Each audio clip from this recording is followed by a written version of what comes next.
Imagine walking into a room where everyone has already decided you don't belong. The stares, the whispers, the smug smirks, they all scream the same thing. Asterisk, you're not good enough. Asterisk, that's exactly what happened to Maya, a brilliant young student stepping into an elite university's advanced calculus class. From the moment she walked in, the so-called elite professors judged her, not by her knowledge, but by the color of her skin. They assumed she was lost, a mistake in the system. One professor even asked, "Are you sure you're in the right class?" The students snickered, some exchanging amused glances, waiting for her to fail. But Maya didn't flinch. She knew what they didn't. She wasn't just good at calculus, she was an asterisk genius asterisk. She had spent years mastering equations that most people couldn't even begin to understand. As the class went on, the professor posed a problem so difficult that even the brightest students hesitated. He smirked as he looked at Maya, expecting her to struggle. But instead, she did something that left the entire room in stunned silence. What happened next? Stay tuned, because this moment changed everything. The room was silent, all eyes on Maya as she stepped forward. The equation on the board was brutal. Layers of complex variables and tricky derivatives that even the top students were hesitating to tackle. The professor leaned against his desk, arms crossed, watching her like she was a puzzle he had already solved. The tension in the room was thick. Some students exchanged knowing glances, expecting her to stumble, to prove their assumptions right. Maya picked up the chalk and studied the problem. She could hear the faint whispering behind her, the quiet chuckles. But none of it mattered. Numbers had always made sense to her in a way that words sometimes didn't. While others saw a mess of symbols, she saw a pattern, a rhythm. Her fingers moved swiftly, filling the board with clean, confident steps. The room, once buzzing with skepticism, grew eerily still. The professor's smirk faded. His eyebrows lifted slightly, but he said nothing. One of the students in the front row leaned forward, whispering, "No way," under his breath. Others sat up straighter, watching as Maya continued, her calculations flowing with effortless precision. She wasn't just solving the problem, she was doing it faster than anyone in the class had ever seen. Halfway through, another professor, who had been quietly observing, spoke up. "Are you sure that's the right approach?" His voice was calm, but there was an edge to it, like he was trying to find a flaw. Maya didn't pause. "Yes," she said simply, finishing the last step. She placed the chalk down and turned around. The answer was right, perfect. But instead of applause, there was only silence. Some students looked stunned, others looked uncomfortable, and the professor. His expression had changed, but it wasn't admiration, it was something else. Something that told Maya this wasn't over yet. A few seconds passed, but they felt like an eternity. Maya stood still, her heart pounding in her chest, though her face remained calm. She had seen that look before, the tight jaw, the narrowed eyes, the forced neutrality on the professor's face. He wasn't pleased that she had solved the problem. He was annoyed. One of the students, a tall guy in a crisp button-down, scoffed under his breath. "She must have seen that problem before," he muttered, just loud enough for the people around him to hear. A few students nodded, eager for any explanation other than the obvious, that Maya was simply that good. The second professor, the one who had questioned her method, took a step forward. "Interesting," he said, his tone unreadable. "I assume you've been taught advanced methods before." Maya met his gaze. "I taught myself," she replied. A few whispers rippled through the room. The professor's lips pressed into a thin line. Self-taught. He let out a small chuckle, shaking his head as if that idea was absurd. The first professor, the one who had smirked earlier, finally spoke. "Well, let's see if that knowledge holds up." He turned back to the board and started writing again, this time a longer, more intricate problem. "Solve this," he said, stepping aside. This wasn't just another test. Maya could tell. He wanted her to fail. He wanted to prove that her success was a fluke, A lucky guess. The students leaned in, watching with anticipation. Some were still skeptical, while others seemed genuinely curious.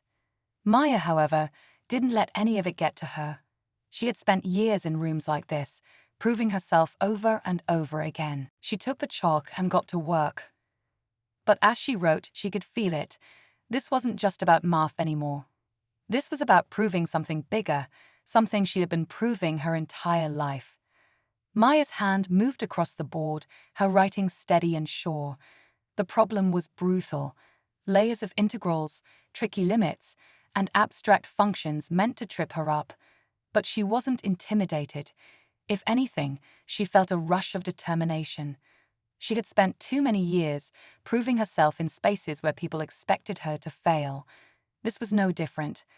The room felt smaller now, the air thick with tension. The first professor stood with his arms crossed, his gaze sharp and calculating.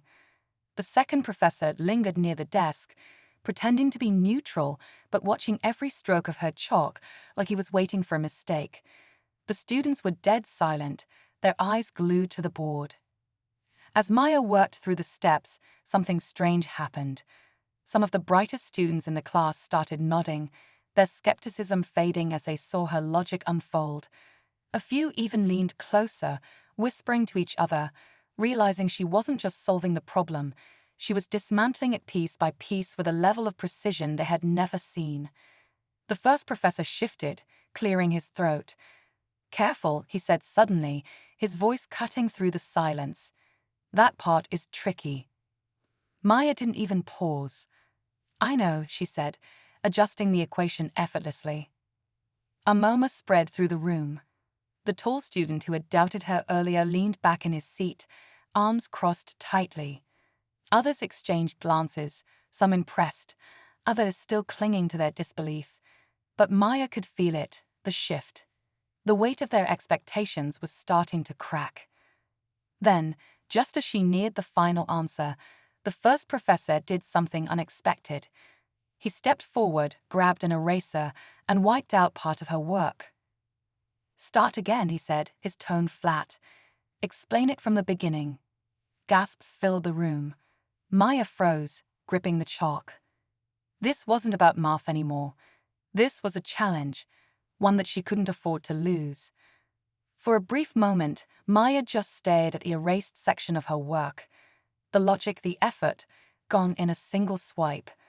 A quiet murmur spread through the room, some students exchanging uneasy glances.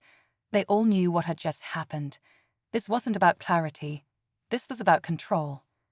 Maya tightened her grip on the chalk, her pulse steady but her mind racing. She could call him out. She could demand an explanation. But she knew how that would go. He would mask it under teaching methods or claim she was being defensive. Instead, she took a slow breath and did what they least expected. She smiled. "Of course," she said smoothly, turning back to the board. And just like that, she started over. But this time, she didn't just solve the problem. She spoke through each step, breaking it down in a way that left no room for doubt. Every function, every theorem, she explained it as if she were the professor, her voice confident and steady. The students, even the ones who had doubted her, were nodding now, their skepticism fading. But just as she was about to reach the final step again, a deep voice came from the back of the room. "She's right." Heads turned. A man in a grey suit, who had been sitting quietly in the back, stood up. The second professor's face paled. The first professor's jaw clenched. Maya didn't recognize him, but judging by the way the other professors stiffened, he wasn't just any observer. "I've been watching," the man continued, his voice calm but firm. "And I have a question." He turned his sharp gaze toward the first professor. "Why did you erase her work?" The tension in the room hit a breaking point. The professor hesitated for the first time. He glanced at Maya, then back at the man, but he had no quick answer. And that's when Maya realized something much bigger was happening here.